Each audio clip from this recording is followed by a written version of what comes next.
que j'avais vu ça, qu'il avait déjà réussi à débloquer des comptes, etc. Et de voir par moi-même, parce il en a débloqué un en live avec moi, ce gars. Je me suis dit, merde, mais ce gars, il a commencé après moi et il a déjà un compte financier, c'est pas possible. Être bon, c'est pas suffisant. Faut être excellent. Et quand tu es dans le top, c'est là où tu dois te démarquer de tous les autres top players. Et pourquoi je te fais ce parallèle? Je vais pas dire que t'as fait le plus dur, t'as pas fait le plus dur. Mais t'as déjà parcouru le plus long en termes. Maintenant, il y a encore la difficulté de...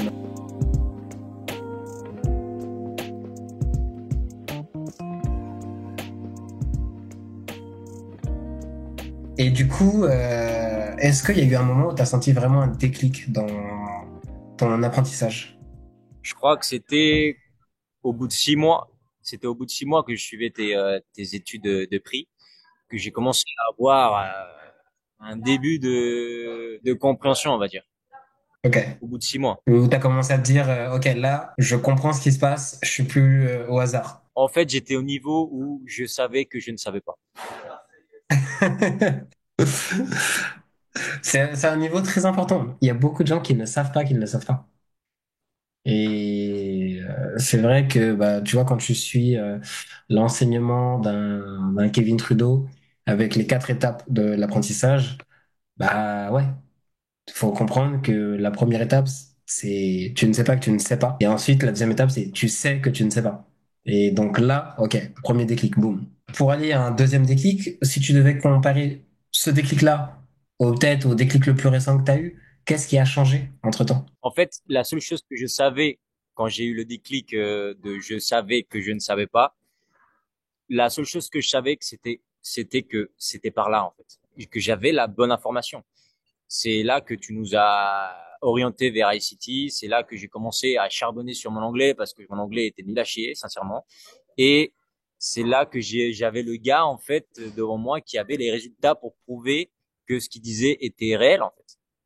Ok. Et les audios de Kevin Trudeau, en fait, tout est venu en même moment, en fait. Il y avait Kevin Trudeau qui m'a été partagé quand j'ai atteint le niveau challenger par mon mentor dans le marketing. Et il y avait des vidéos, en fait, parce que je crois que c'était au bout de 6 mois dans l'entreprise que j'ai commencé à suivre tes vidéos et que j'ai atteint le niveau challenger. Ok. Maintenant, je vais te poser une question challengeante. Quand tu prends du recul, moi personnellement, et surtout à cette époque-là, euh, je ne partageais pas mes propres résultats.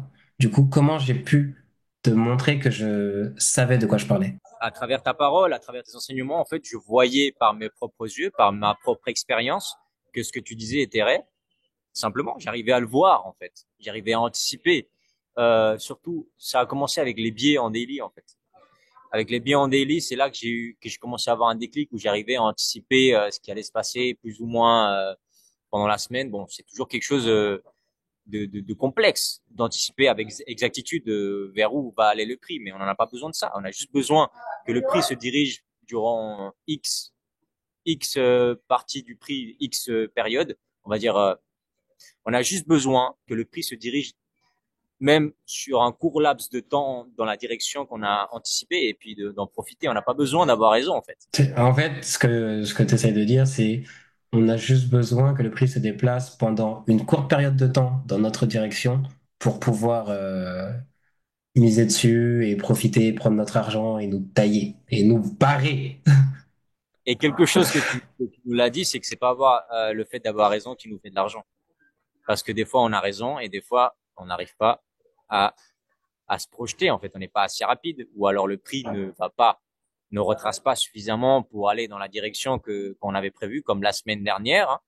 La semaine dernière, c'est ce Mhm. qui s'est passé. Les marchés ont descendu violemment avec une violence incroyable en fait, parce qu'on s'attendait que ça descende violemment parce qu'on avait quand même monté pendant X période de temps, mais le prix, en fait, il n'a pas atteint de previous daily high durant, je crois, 5 jours. Les 5 derniers jours, en fait, n'ont pas été atteints et le prix a vraiment descendu avec violence, en fait. Et personnellement, j'ai réussi à prendre quelque chose, mais j'ai plus réussi à perdre la semaine dernière que ce que j'ai pris. Et parfois, comme avoir raison, ça n'équivaut pas à être rentable ou à faire de l'argent. En fait. C'est exactement.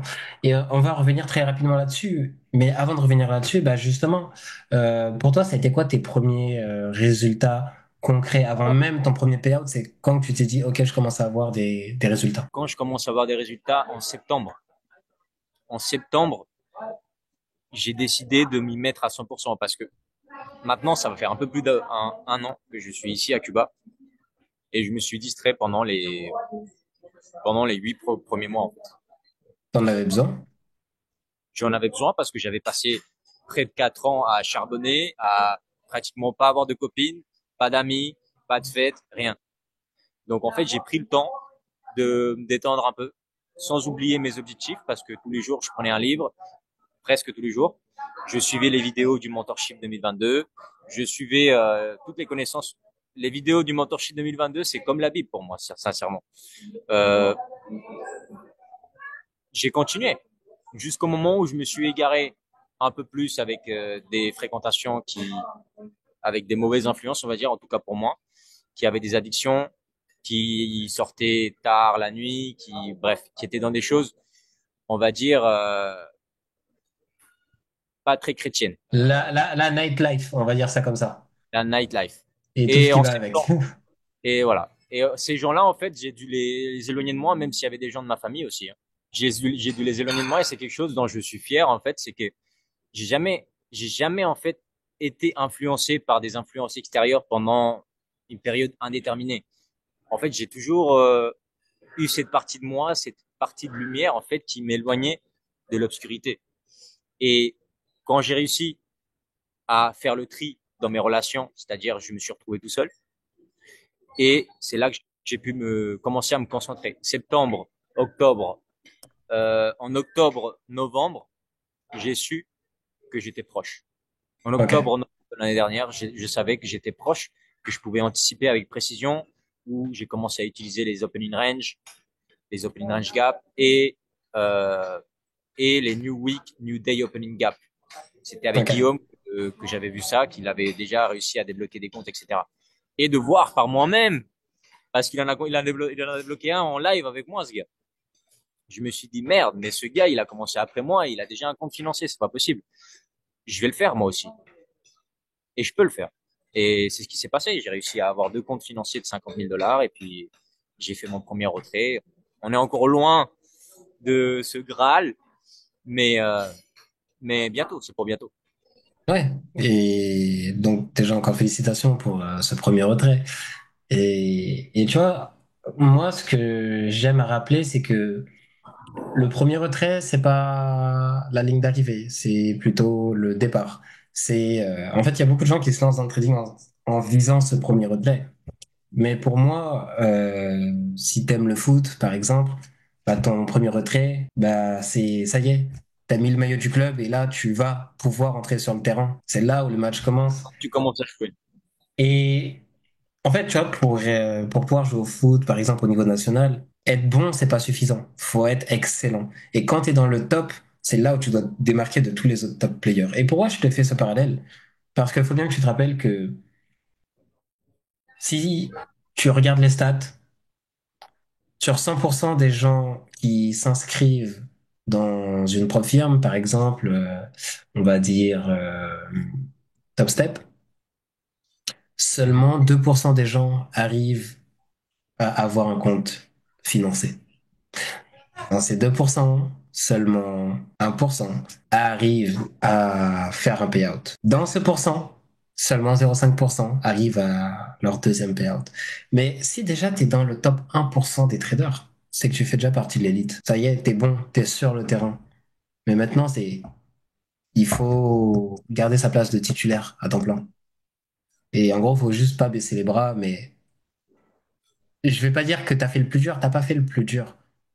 Mais tu as déjà parcouru le plus long en termes. Maintenant, il y a encore la difficulté de maintenir les résultats et la performance. Mais là, tu as déjà accompli quelque chose que très peu de personnes arriveront à faire sur Terre Je vais quand ils pas se dire lancent que dans le t'as fait le trading. plus dur, t'as Et pas fait ça, le faut plus vraiment dur, que ouais. Mais tu as déjà que tu parcouru savoures ce le moment. long Combien de personnes, en termes. dans une globalité, Maintenant, font de il y a encore l'argent la en trading? Il y difficulté a de 10% sur 100%. Non? moins de 10%. On dit souvent 80% des traders ou 90% des traders ne sont pas rentables. Qu'est-ce que ça veut dire? Ça veut juste dire que il y a 20% des gens qui n'ont pas perdu de l'argent. Ça veut juste dire qu'il y a peut-être 20% des gens qui ont gagné une fois de l'argent. Ne être parce que c'est ce truc marketing, ouais, ne soyez pas dans les 80% des perdants et tout. Ok, mais si t'es dans les 20% de gens qui arrivent juste à rester flat, bah t'es pas rentable non plus en fait. Tu C'est, vois?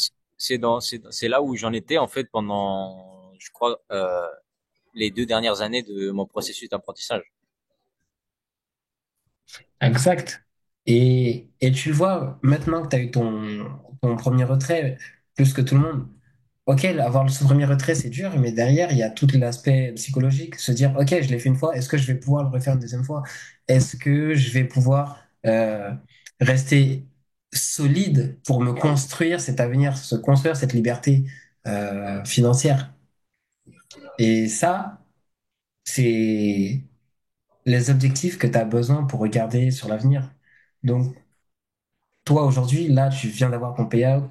Euh, Tu subis aussi en même temps le contre-coup du OK, je viens de gagner, j'essaye d'aller vite maintenant, tu vois? Ah, on en a parlé. Euh, Ce compte, parce que tu as validé deux comptes et tout est là. Waouh, OK, c'est cool, je prends un nouveau compte, paf. Allez, eh ben non, croche-patte. OK. Et heureusement que j'avais mon